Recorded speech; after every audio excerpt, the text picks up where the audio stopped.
I'm the answer to your every cry. Solution for the way behind. I bring to you the news.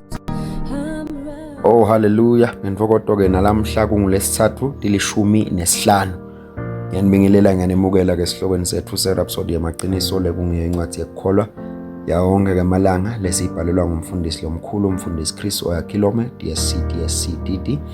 Namhla-ke umfundisi usipasihloko uthi naka injongo yakho yebukhosi.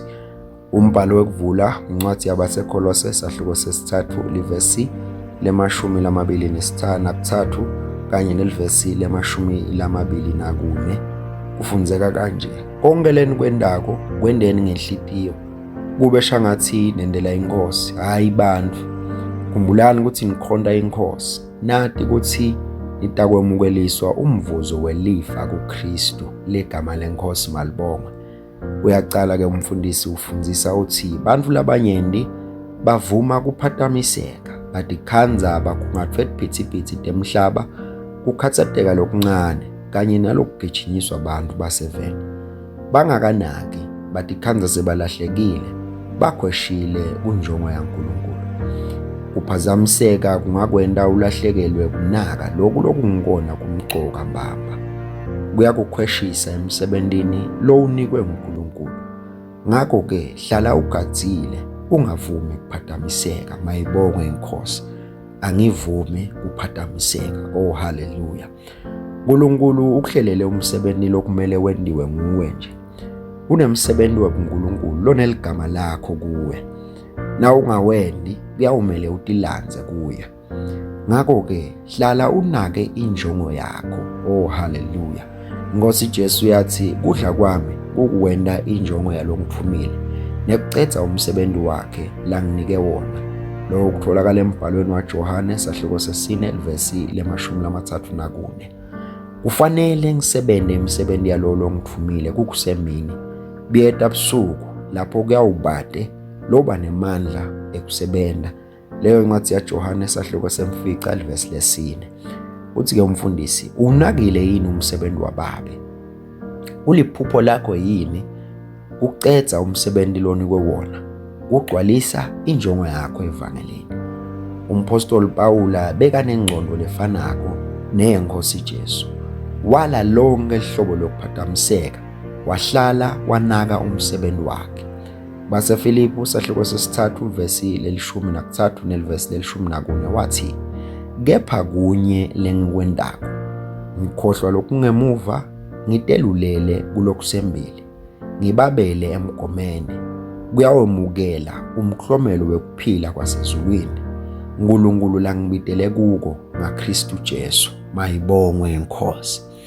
KumaHebheru sahluko se-12 livesi le-1 waniketa umlayeto lomqokwa lo awuphinze ube luphawu lwempilo yakhe. Wathi, asilahle konke lokusinzako nesono lesigegelana njengelwaca, asigijime ngekuqinisela kulomncintiswano losembe kwethu.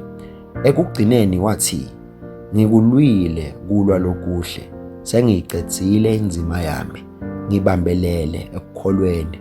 Lokho kuthola na ufunza incwadi yaTimothi wesibili sahluko sesine livesi le-7. Umfundisi uthi-ke nguloko lokumcoka kakhulu.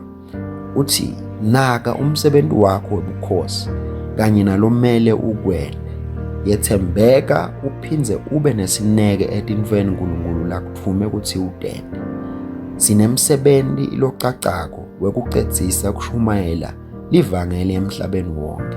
Unenzima yakho kuloko. Beka emehlo akho kuleli phupho. Gijima umgamu wakho ngekubeketela, uphinze ucedzise umgijimo wakho ngenjabulo. Mayibongwe inkosi. Oh haleluya. Gijima umgamu wakho. Mayibongwe inkosi. Asisho umthandazo ondawusho emva kwami, babe lothandzekako. Ngiyakubonga ngemsebenzi wakho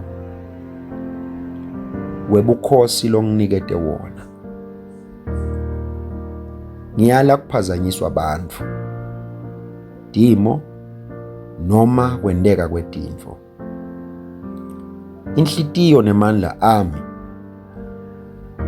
ngiwacondzise ngco uthi ngigcwalise injongo yakho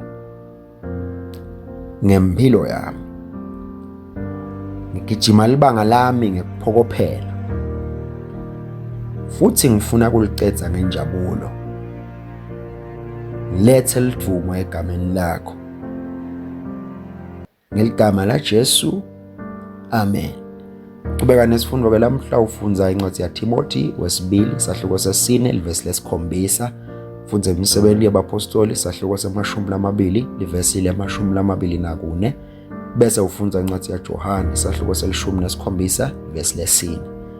Nangabe usebenzisa lihlelo lekufundza iBhayibheli ngeminyaka munye utawufunza kubaseThesalonika bekuqala sahluko sesi-5 uqale evesini lekuqala ugcine evesini le-28, bese ufunza incwadi ya-Isaya sahluko se-61 uyogcina esahlukweni se-63.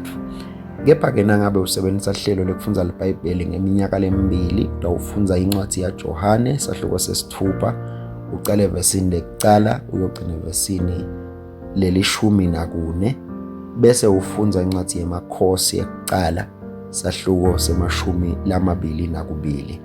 Mayibongwe inkosi. Ngithemba nibusiseke kakhulu ke nalamhla sifunza indvo lenhle umfundisi labeka sipha yona. Nalamuhla ngifisela ukuthi nibe nelanga lelihle kude kube isikhathi lesitako semlayeto weRhapsody yamaqiniso. Inkosi nibusise. Amen. Themba ukuthi ubusiseke kakhulu usafunza nathi incwadi yeRhapsody yamaqiniso. Kungako sikunika leli thuba ukuthi nangabe ufise kwenta Jesu Kristu ukuthi abe inkosi yempilo yakho, ungashona ngomthandazo emva kwami, ukholwe ngenhlitiyo yakho yonke uthi, Nkosi uNkulunkulu, ngiyakholelwa ngayo yonke inhlitiyo yami enkosini Jesu Kristu, indvodzana yaNkulunkulu lophilako. Ngiyakholwa ukuthi wangifela nekuthi uNkulunkulu wamvusa kulabafile. Ngiyakholwa ukuthi uyaphila lamhla. Ngiyavuma ngemlomo wami ukuthi Jesu Kristu uyinkosi yempilo yami kusukela lamuhla. Ngaye nangeligama lakhe nginekuphila lokuphakathe. Ngidelwe kabusha. Ngiyabonga Nkosi ngekusinzisa impilo yami. Nyalo sengumfana waNkulunkulu. Haleluya. Nangabe usho lo mthandazo ngicela ukuhalalisela phindze ngikwemukele emndenini webaKristu. Inkosi ikubusise. Amen.